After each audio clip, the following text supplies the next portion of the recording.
प्यारे विद्यार्थियों और छात्र छात्राओं, आज हम भारतीय जनगणना 2011 के बारे में अध्ययन करेंगे। खास करके उन विद्यार्थियों के लिए जो हायर एजुकेशन यूपीएससी और पीसीएस और आईएएस की तैयारी कर रहे हैं, साथ साथ समीक्षा अधिकारी के विद्यार्थियों के लिए भी ये महत्वपूर्ण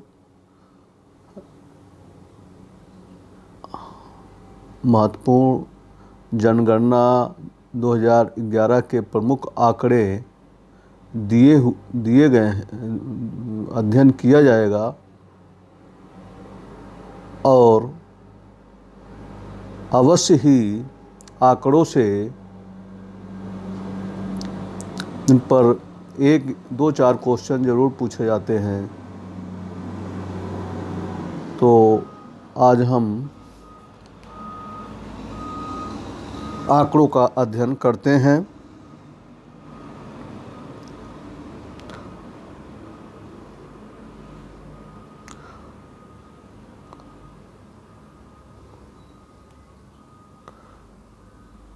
तो भारत में सर्वप्रथम जनगणना 1872 ईस्वी में वायसराय लॉर्ड मेयो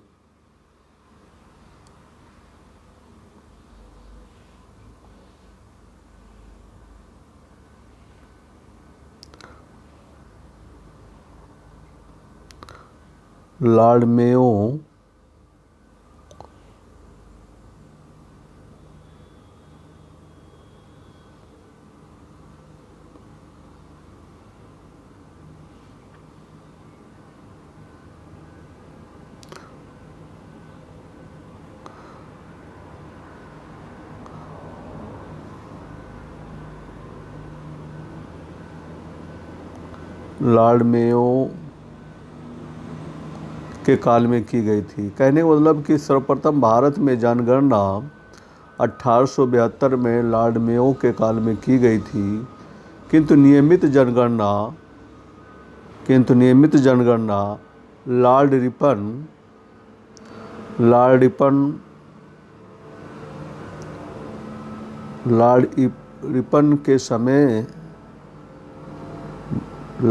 के समय के काल में 1881 ईस्वी में प्रारंभ हुई थी। जनसंख्या की दृष्टि से भारत का विश्व में चीन के बाद द्वितीय स्थान आता है, यानी कि जनसंख्या में भारत बहुत तेज़ी से आगे बढ़ रहा है और कुछ समय के बाद चीन को भी पछाड़ देगा। तो वर्तमान समय में भारत की जनसंख्या चीन के बाद दूसरे स्थान पर है। भारत की जनसंख्या विश्व की कुल जनसंख्या का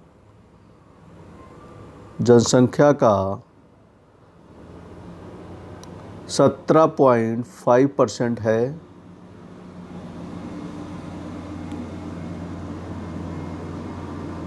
तथा क्षेत्रफल विश्व के कुल क्षेत्रफल का 2/4 भाग है, 2/4% है। भारत की जनगणना भारतीय संविधान के संघ सूची का भाग है। मतलब कहने का मतलब जनसंख्या जो है राज्य सूची का भाग ना होकर इसको संघ सूची में रखा गया है। भारत के पहले जनगणना आयुक्त हेनरी प्लाउडन थे। ये महत्वपूर्ण बात है। भारत की जनसंख्या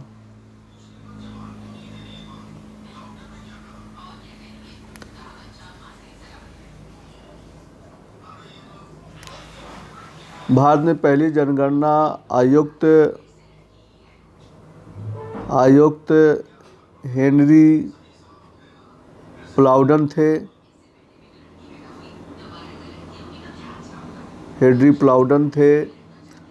भारत की लगभग 68.9% जनसंख्या गांव में तथा 31.1 की जनसंख्या नगरों में निवास करती है।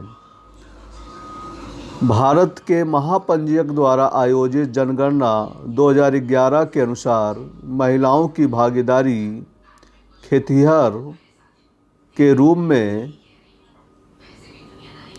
6.15 करोड़ यानी कि 6 करोड़ 15 लाख लगभग 42.67% थी।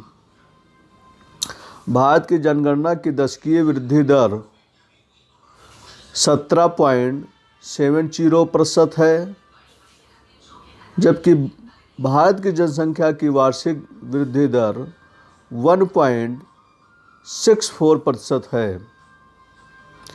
1921 को भारत की जनसंख्या के इतिहास में महान विभाजक वर्ग तथा 1951 को लघु विभाजक वर्ग के रूप में भी जाना जाता है।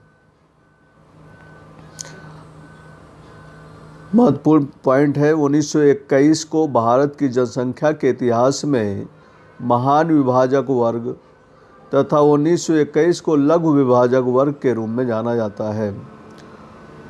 वर्ष 2011 की जनगणना भारत की 15वीं जनगणना है एवं स्वतंत्र भारत की 7वीं जनगणना है। 15वीं जनगणना 2011 का नारा था, हमारी जनगणना हमारा भविष्य। 15वीं जनगणना 2011 का नारा था, हमारी जनगणना हमारा भविष्य। जनगणना 2011 के महारजिस्ट्रार डॉक्टर सी चंद्रमौली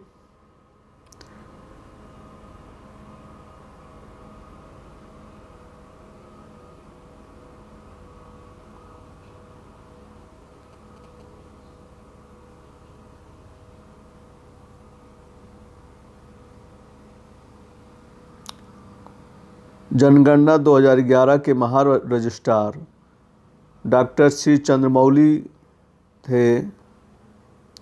वर्तमान में भारत के महापंजीयक और जनगणना आयुक्त विवेक जोशी हैं। वर्ष 2011 की जनगणना का ध्येय वाक्य था, हमारी जनगणना हमारा भविष्य। वर्ष 2021 की जनगणना भारत की प्रथम डिजिटल जनगणना मानी जाती है। 2011 की जनगणना भारत की प्रथम डिजिटल जनगणना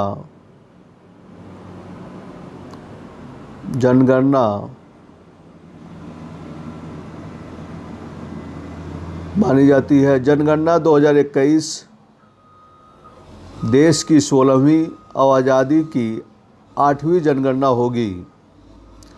जनगणना 2021 का प्रयोग मोबाइल ऐप से 16 भाषाओं में जानकारी प्राप्त की जा सकती है।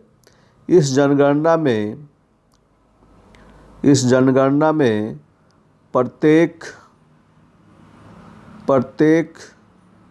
परिवार से कुल 31 प्रश्न पूछे जाएंगे। जनगणना 2021 का विषय थीम जन भागीदारी से, महत्वपूर्ण क्वेश्चन है, जन भागीदारी से जन कल्याण। जनगणना 2021 का विषय थीम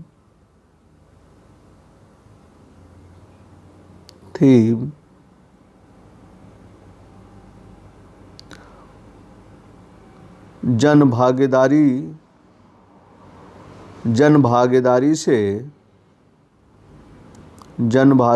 से जन कल्याण है।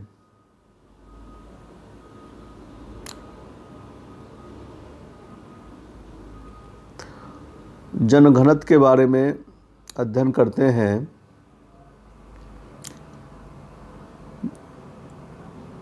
जनगणना 2011 के अनुसार भारत का जनघनत्व 382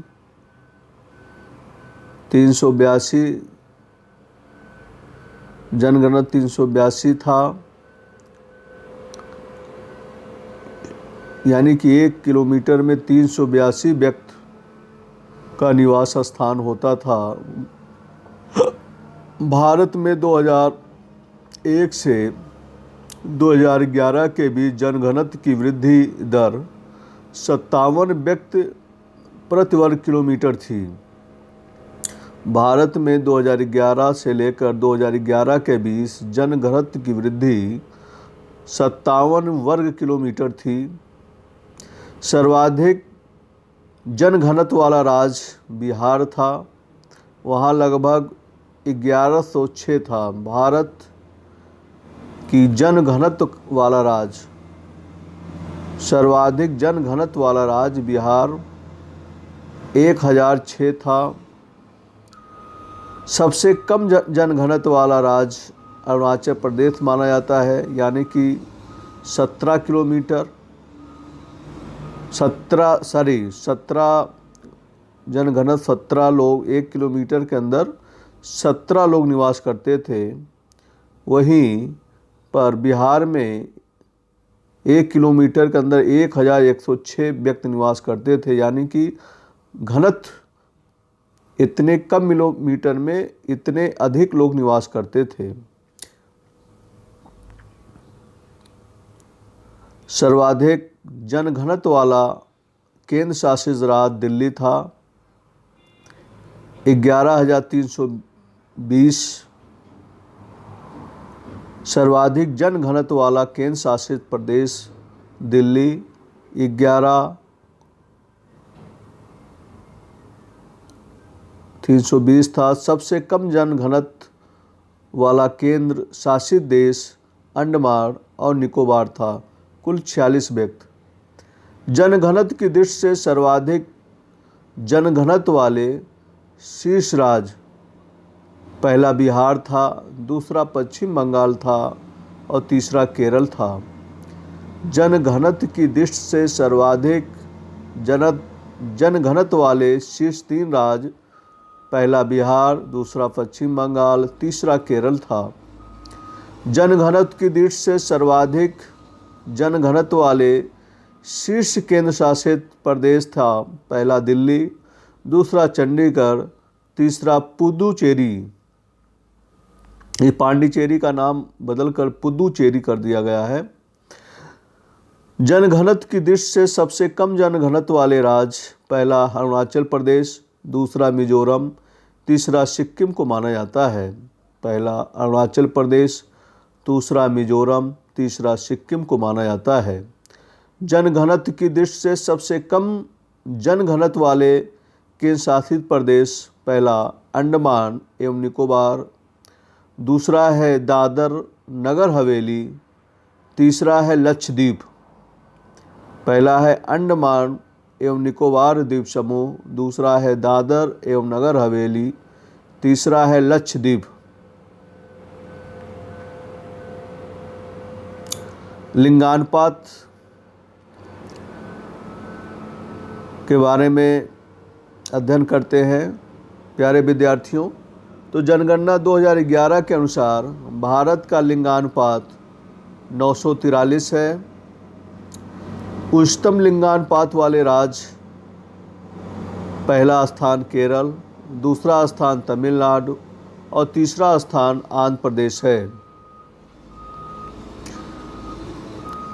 यानी कि सर्वाधिक लिंगानुपात वाला राज्य केरल, दूसरा तमिलनाडु और तीसरा आंध्र प्रदेश है।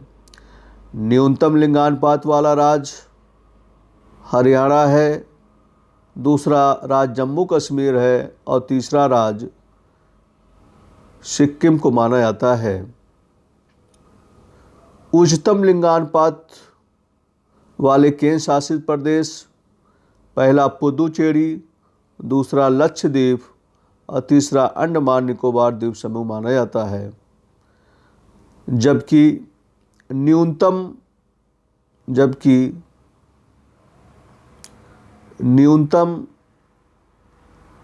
लिंगानुपात वाले केंद्र शासित प्रदेश पहला दमन एवं दीव को माना जाता है। दूसरा आपका दादर नगर हवेली को माना जाता है। और तीसरा चंडीगढ़ को माना जाता है।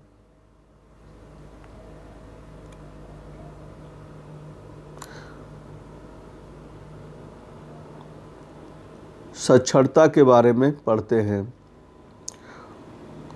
तो जनगणना 1951 में भारत की साक्षरता दर उस समय 18.331% थी।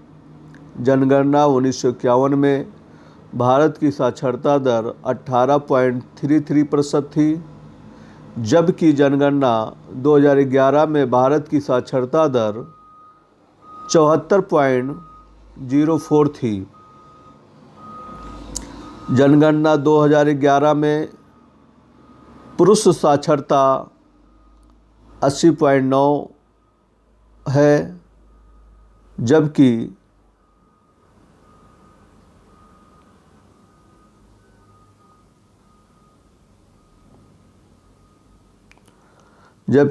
जनगणना 2011 में महिला साक्षरता दर 64.6% है। उच्चतम साक्षरता दर वाले राज्य।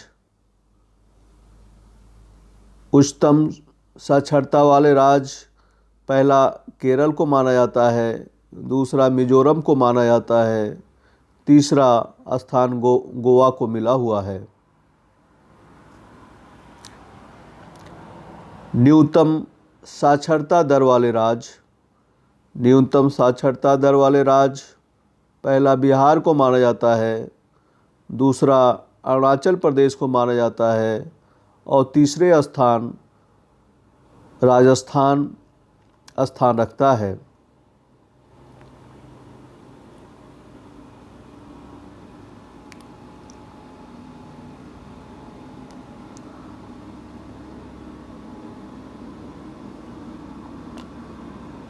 न्यूनतम साक्षरता दर वाले केंद्र शासित प्रदेश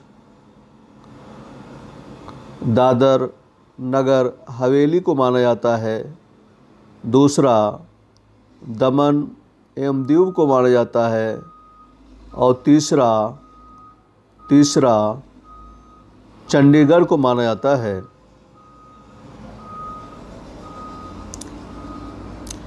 सर्वाधिक अनुसूचित जात वाले राज्य। सर्वाधिक अनुसूचित जात वाले राज्य पहला उत्तर प्रदेश को माना जाता है, दूसरा हिमाचल प्रदेश को माना जाता है। उत्तर प्रदेश, हिमाचल प्रदेश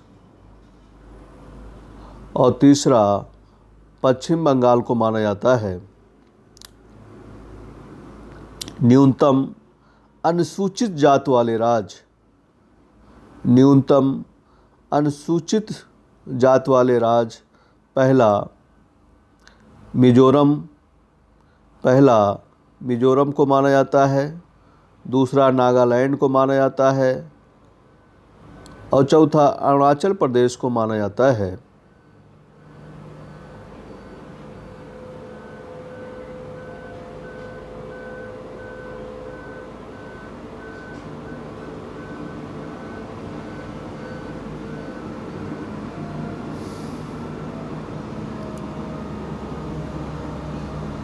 आइए थोड़े मैप के बारे में अध्ययन कर लेते हैं।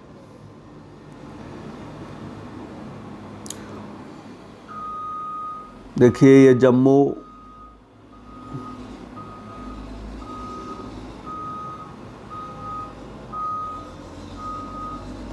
उत्तर भारत के राज्यों का अध्ययन करते हैं। देखिए ये जम्मू कश्मीर है। जम्मू कश्मीर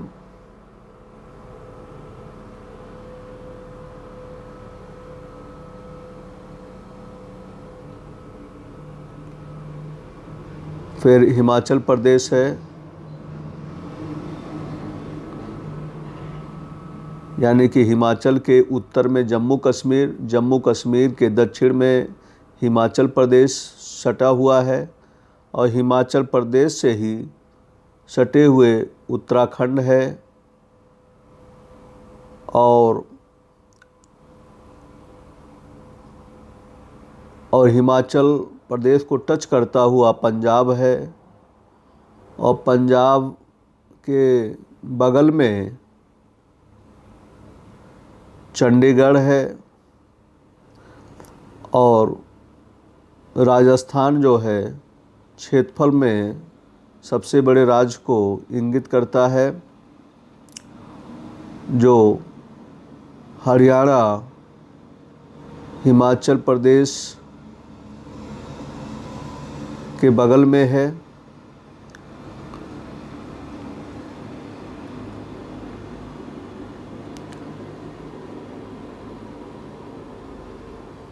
राज्यों को पहचानने का प्रयास करते हैं। ये गुजरात है, मतलब राजस्थान से सटा हुआ, और ये आपका मध्य प्रदेश है जो विंध्याचल पर्वत उत्तर भारत और दक्षिण भारत को अलग करता है।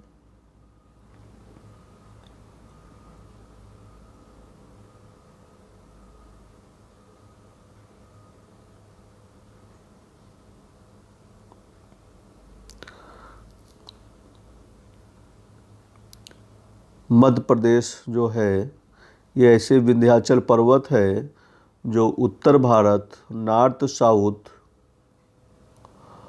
और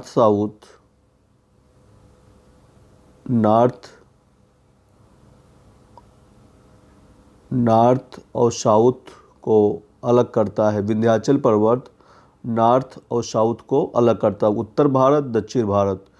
तो यानी कि मध्य प्रदेश बीचों बीच में है, इसीलिए इसका नाम मध्य प्रदेश पड़ा।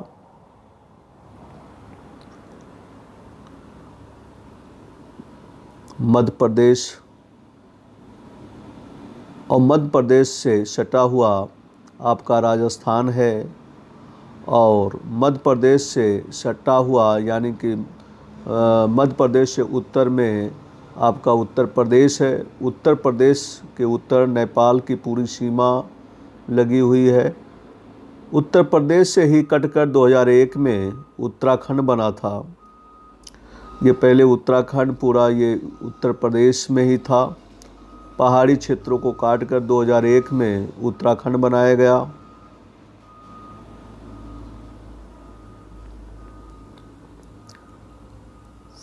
फिर ये छत्तीसगढ़ है।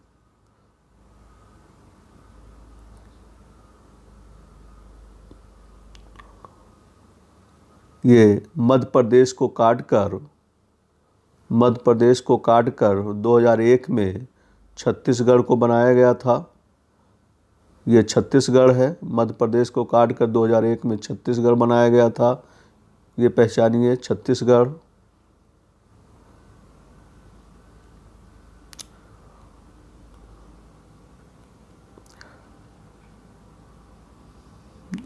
गुजरात है और ये आपका महाराष्ट्र है जो लगा हुआ है। मध्य प्रदेश से सटा हुआ आपका मध्य प्रदेश है। ये मध्य प्रदेश है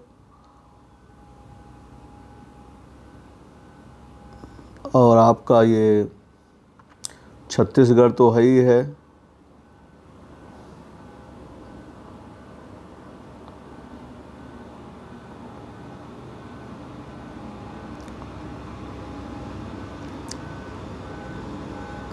ये श्रीलंका है। ये आपका केरल है। ये आंध्र प्रदेश है, महाराष्ट्र है, छत्तीसगढ़ है और बिहार को काटकर आपका झारखंड बना हुआ है 2001 में। इसको भी देख लीजिए। ये भूटान है, तिब्बत है और पूर्वोत्तर भारत को सेवन सिस्टर के नाम से जानते हैं। ये देखिए बांग्लादेश, ये बांग्लादेश है, देश है जो भारत को ही 1971 में काटकर पाकिस्तान के विभाजन करके बांग्लादेश बना। यहीं पे पश्चिम बंगाल है, जहाँ के मुख्यमंत्री ममता बनर्जी हैं, जिसकी राजधानी कोलकाता है। भूटान है, सटा हुआ भारत का पड़ोसी देश भूटान है। भारत का सटा हुआ पड़ोसी देश भारत का नेपाल है, जिसकी राजधानी काठमांडू है। ये बंगाल की खाड़ी है पूरी।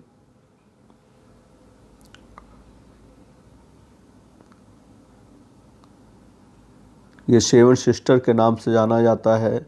आपका ये नागालैंड है। अरुणाचल प्रदेश है, जिसकी राजधानी ईटानगर है। और ये मेघालय है। मिजोरम है। ये सेवन सिस्टर को विशेष रूप से अध्ययन करें आप लोग, पहचानें। इससे काफ़ी क्वेश्चन आते हैं।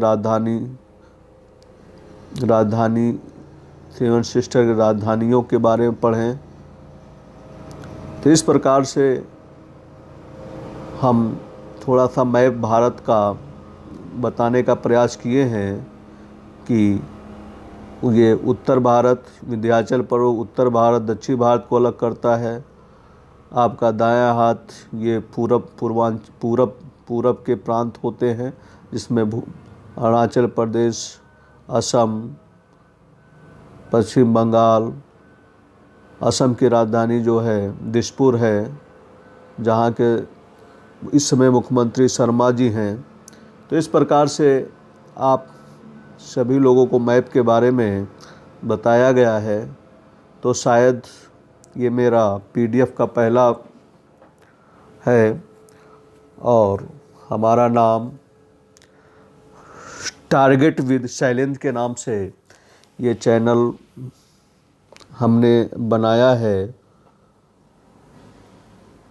और हम समय समय पर आपके प्रतियोगी परीक्षाओं से संबंधित PDF बनाकर डालते रहेंगे। आप अपना कमेंट्स और जो कमी है उसको बताते रहें। और शायद सभी प्रतियोगी परीक्षाओं, खासकर UPSC, PCS परीक्षा 2023 और IAS की परीक्षा देने वाले छात्रों को और समीक्षा अधिकारी वाले छात्र छात्राओं को, विद्यार्थियों को इससे काफ़ी लाभ होगा। और इसका अध्ययन करें ज़रूर। इससे 2 क्वेश्चन 3 क्वेश्चन ज़रूर मिलेंगे। हमेशा से जनगणना से संबंधित क्वेश्चन पूछे जाते हैं। अंत में मैं अब भगवान से प्रार्थना करते हैं कि आप जीवन में सफल हों। सभी विद्यार्थियों से मेरा अनुरोध है कि इसको एक बार अध्ययन अवश्य कर लें। Thank you.